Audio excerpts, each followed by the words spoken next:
Chronic Pain, Dana Demon, back with another one. No, folks, in this collect call from Suge Knight, he's talking about Jimmy IOVINE. Yes, the Jimmy IOVINE. How he railroaded them, how he robbed them. We all paying attention to Clive Davis, but we also have to look at a man they call Jimmy IOVINE. Take a listen to collect call from prison, Suge Knight. Hello. This is Global Tel-Link. You have a prepaid call from Suge Knight. So, I had that on my mind, and I had another thing on my mind. I was like, okay, Jimmy came to visit me because they did an acting ass album with Andre flopped. So then they was like, well, what can we do to make it better? I said, you gotta go back to the basics. Force cussing and putting everybody on there. So as you know, they was trying to call it the Chronic. I was like, nah, you can't call it the Chronic 2 or Chronic 2000, Chronic nothing. Because the Chronic is what I did. Dre didn't even come up with that name. So, as we going through all that, Jimmy... Dre didn't come up with the name The Chronic. The Dr. Dre, who I thought orchestrate The Chronic. So, who came up with the name, Suge? Was it you? Wow. Folks, from a man from the East Coast, the more I listen to Suge, the more I realize when it comes on to morality, it was a different person from Puffy, Jimmy IOVINE, Clive Davis, all these people. Suge was about his money. Yes, bitches as well. But it seems like he wasn't taking advantage of the disadvantage. And I credit him for that. I credit you for that, Suge. So let's continue. He says, well, I give you $1 off of each CD that's sold. Each unit that's sold, I give you $1 if you let us use that Chronic. I said, no, I'd rather not, because y'all ain't distributing my stuff. Y'all say y'all don't want to deal with people who get in trouble or people who cuss on records. I'm quite sure this record gonna be cussing. So he said, remember, if we use the name, I'm gonna pay you $1 off each record that's sold. So now, the advertisement is the Chronic. Everything is the Chronic. When they put the CD out, instead of using the Chronic, they use the logo. I said, man, check this shit out. When I first met you, I told you, I'm not slow. Where I'm from, if you're slow, you get taken advantage of. Suge is smart in marketing and every which way. But don't forget, folks, Suge Knight went to college. So he knew about finance and stuff like that. So you have an advantage of the regular gangbangers in the streets. No disrespect to the gangbangers, but Suge have an advantage when it comes down to finance. And he used that to his advantage. Kudos to Suge. So I say it's like this. If I go to the Raiders, I say if I put this magazine out and I use the Raiders name, I'm going to give you $1 off each magazine I sell. If then at the last minute, I don't use the Raiders name, I use the Raiders logo. So that's still using the Raiders name if they see the logo. If you see the logo and it's the Raiders logo, you're going to say that's the Raiders, right? Definitely. So if you take the Chronic leaf and don't say the name, but you use the leaf that we use, it's going to be what? Yeah, they're gonna know what it is. Hey, Dad, you being scary, but it's going to be the Chronic. I'll say it for you. You know, they're saying it's the Chronic. Yeah. So I'm like, all right. So now I got all these things I got to bring up. I need my catalog, I need my masters, okay. Now, all of a sudden, we get sued. That's the tricky part. They tie you up with lawyers. just to steal your art. The music business, it is so conniving. Jimmy Iovine, what do you have to say in regards to what's going on right now with P. Diddy and others that are facing a lot of scrutiny at this moment? Jimmy Iovine, you are no different, in my opinion. From what I heard, you are a groomer, allegedly. Tony. Interscope, Jimmy. Death Row, me. Lydia Harris, but the crazy thing about that, Jimmy stepped up and said, I'm going to make sure we get this settled because it's my fault. It's okay. Now, moving forward, they still haven't gave my $1 million back or anything else. Moving forward, Jimmy then was complaining that they was writing letters, and my grand's writing letters saying, hey, people in prison do desperate things, I'm going to get you, and all this type of shit. David Kidder knows, they both know. To kidnap David Kidder and Jimmy. Kid what? Kid what? Kid what? Yeah, the homies came today. Kid what? David Kidder knows what? Kid what? Napping what? Wow, Suge Knight. How much does you know, or do you know, about the music industry and their secrets? What? Kid what? Wow. Far beyond all that, this is the thing that gets me. I should have seen it coming, but I never did.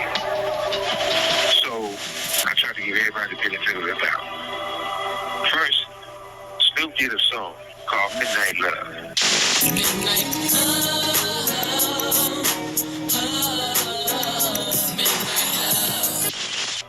He did that song. It was with, one of the Tony dudes. He said, hey, I want to do a video to it for $800,000. I said, well, by the time we finish and do everything and y'all being late, it's going to be $900,000 or $1 million. So you basically want to do $1 million video for one song? He said, yeah. I said, do 4 more songs and we can put an EP out. Because you do one song and we put one song out as a single, I never make that $1 million back that I spent on the video. So I told him to do 4 more songs. So Snoop was leaving. He was getting on the elevator. Jimmy was getting on the elevator. And the conversation was supposed to be, what's wrong with you? I got to go do 4 more songs. And I don't feel like doing them. But Suge said, I got to do it because I want to put this video out. And, he wanted to do 4 more songs. Jimmy said, don't worry about it. I'll pay for it. So he gives Snoop the money to do the video. But I get the invoice saying, hey, we gave Snoop $800,000 for this video, so Death Row got to reimburse us. So I did. Suge Knight keeps his receipts.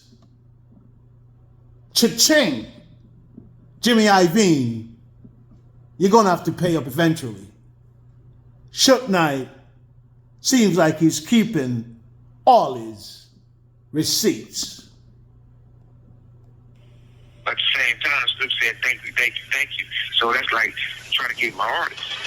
So then, the Shalays was the first one told me how Jimmy was having dinner with Dre saying, hey, you shouldn't be cursing, you shouldn't be tough and all this type of stuff. You should just be more on the white side. So I'm saying, man, this is trying to go behind my back and still. So Dre goes and said, hey, man, I want to do Jimmy introduced me to this guy that put $1 million studio in my house. I said, I'll tell you like this. You're already not coming to the studio doing any work. If you put a studio in your house, you're never going to work. I said, plus, you're not going to want the artist to be at your house recording, right? He said, no. I said, well, why should we spend $1 million to put $1 million studio in your house and you're not going to use it? He tells Jimmy. And that's real facts. Because the artist is just going to sit there and play video games all day with people like Kai Cenat and Aiden Ross and even maybe Charleston White. Who knows? Jimmy paid for it. He tells Jimmy, thank you. But guess what? Guess who paid for it? be in death row. Once again, Suge Knight is keeping his receipts. And he got them. This call and your telephone number will be monitored and recorded. Either I gotta reimburse them with a check, or if they owe me $5 million, they're gonna pay me $4 million because $1 million went to the studio. You know what I mean? Mm-hmm. So then Mr. Lay said they was going to have a dinner and lunch, and he was telling him how he should be. Mr. Lay. That's why I was able to get his ass off of death row, and then Jimmy Ham only gave him $2 million. Jimmy's a Give him pimp. 30% management commission. That's how the shit got tricky when it came to the straight out of Compton shit in headphones. But look, so I got a phone. Jimmy IOVINE actually pimped the black culture when it comes on to the music, their art. Jimmy IOVINE pimped it. I guess he saw the value when it comes on to money in it. I don't know. Maybe he's just a great businessman, or he's just a user. What say you, folks? But he pimped it. For real. And that's why he's aligned with the history of hip-hop. Why would we have so many Jewish guys aligned with the black history of hip-hop? You tell me. How many black men has been aligned with Jewish music when it comes on to their marketing and their investments? Let me see. I can't even think of one. But look at this. So many Jewish media own black music today. Ask yourself the question, why? It's coming back from the day Marvin Gaye, Sam Cooke, all these guys. They know they're going to, Bob Marley, all these guys. They know their music is going to be legendary, so they make sure they own their publishing. Chris Blackwell, you're another one. I'm telling you, folks, Suge Knight, what he's talking about is stuff that I've seen and I've heard throughout my life. So in my opinion, he's speaking the facts. But they use their money to railroad. And also the thing I don't like what Suge is saying, that they're trying to rewrite the history of hip-hop. How dare you? How dare you? Run DMC, shout out to you, Russell Simmons, Bali, whatever, somewhere. Hey, it is what it is, man. But how dare you, Fat Boys, shout out to you. Eric B. and Rakim, shout out to you, Nice and Smooth. What are you talking about? Pete Rock and CL Smooth. What are you saying? Nas, Jay-Z, Biggie. How can you rewrite our history of black art? And if we tried to do that in your culture, we would have been demonized. Just think about that, folks. Chronic Pain, The Inner Demon. Like, share, subscribe to the machine. One love. Peace, everybody.